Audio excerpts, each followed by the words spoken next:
एक दफ़ा का जिक्र है कि एक लोमड़ी को बहुत भूख लगी हुई थी। वो भूख के मारे ढाल इधर उधर घूम फिर रही थी, लेकिन उसे खाने को कुछ ना मिला।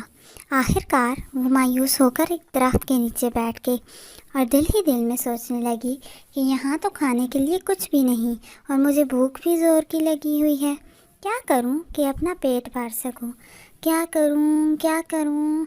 ये सोचते ही उसकी नज़र सामने दरख्त पर बैठे कौवे पर पड़ी। उसके पाँव में फंसे पनीर के टुकड़े को देखकर लोमड़ी को एक दफ़ा फिर भूख सताने लगी। उसने दिल में सोचा कि किसी तरह ये पनीर का टुकड़ा मुझे ही मिल जाए।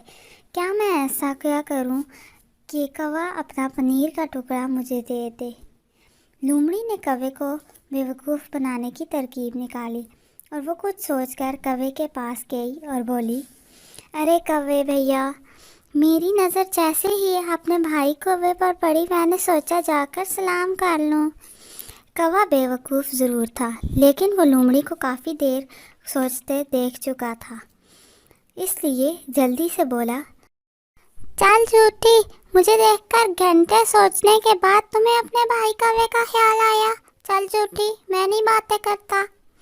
कौवे की बात सुनकर लोमड़ी हैरान रह गई कि कौवा इसे कुछ सोचते देख चुका है, इसलिए कौवे के सामने आराम से बैठते हुए बोली, ओ कौवे भाई, मैं आपके बारे में ही सोच रही थी कि वैसे तो जंगल में बहुत से जानवर और परिंदे हैं, लेकिन उनमें से आपकी तो बात ही कुछ और है। कौवा लोमड़ी की बात सुनकर बुरा मानते हुए बोला, क्या मतलब? क्या तुम्हें मेरे सर पे सींग दिखाई देते हैं कि मैं सबसे निराला हूँ? कौवे की बात सुनकर लोमड़ी जल्दी से बोली, नहीं नहीं कौवे भैया, मेरा क्या मजाल जो तुम्हारे बारे में इस तरह की बात सोचूं। इधर लोमड़ी दिल ही दिल में सोचने लगी कि अगर कौवे के सर पर सींग होते तो वो कैसा दिखाई देता। कौवे के सर पर सींग का सोचते ही लोमड़ी को हंसी आने लगी और वो बड़बड़ाई, इससे तो अच्छा था तुम्हारे सर पर सींग होते और तुम कम से कम भले तो दिखाई देते। कौवा लोमड़ी को बड़बड़ाते देखकर जल्दी से बोला, हाँ, डरो मत, ऊंचा बोलो ताकि मैं भी सुन सकूं और तुम्हें सीधा करूं। कौवे की बात सुनकर लोमड़ी दिल ही दिल में अपने आप से बोली, तुम और मुझे सीधा करोगे? पहले अपने आप को तो देख लो। साथ ही उसका दिल चाहा कि वो कौवे को खरी खरी सुनाए, लेकिन कौवे के पास पनीर का टुकड़ा देखकर लोमड़ी के मुंह में फिर से पानी आ गया और वो खुशामदी लहजे में बोली, ओहो कौवे मैया, आज तो आप बहुत गुस्से में दिखाई दे रहे हैं, लेकिन क्या आपको पता है कि आप गुस्से में बहुत प्यारे लगते हो। कौवा अपनी तारीफ सुनकर खुश हो गया, लेकिन वो मुंह से कुछ ना बोला। कौवे को खामोश देखकर लोमड़ी फिर से बोली, मियाँ कौवे, कोई गाना तो सुनाओ। कौवा लोमड़ी की बात सुनकर गुस्से में आ गया और बोला, मैं तुम्हें मिरासी दिखाई देता हूँ जो कहती हो मियाँ कौवे गाना सुनाओ।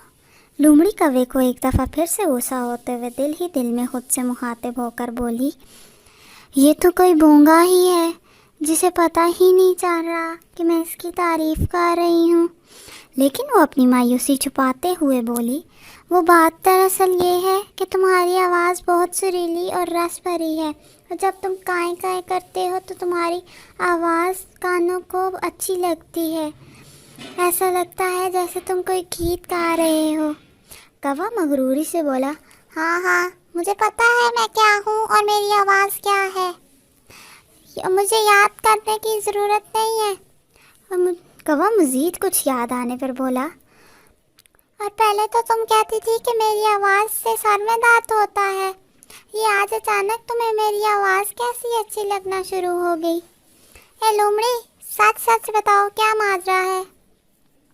लोमड़ी कौवे की बात सुनकर हैरान परेशान रह गई और सोचने लगी कि ये तो पुराने दौर का कौवा नहीं जो अपनी तारीफ सुनकर खुश हो जाता है और काएं काएं करके अपना पनीर का टुकड़ा गंवा देता है। ये तो नए ज़माने का नया कौवा है जो खुशामदी में भी नहीं हारा। लोमड़ी ने अपने आप को तसल्ली दी कि उसे हिम्मत नहीं हारनी चाहिए और एक आखिरी कोशिश ज़रूर करनी चाहिए।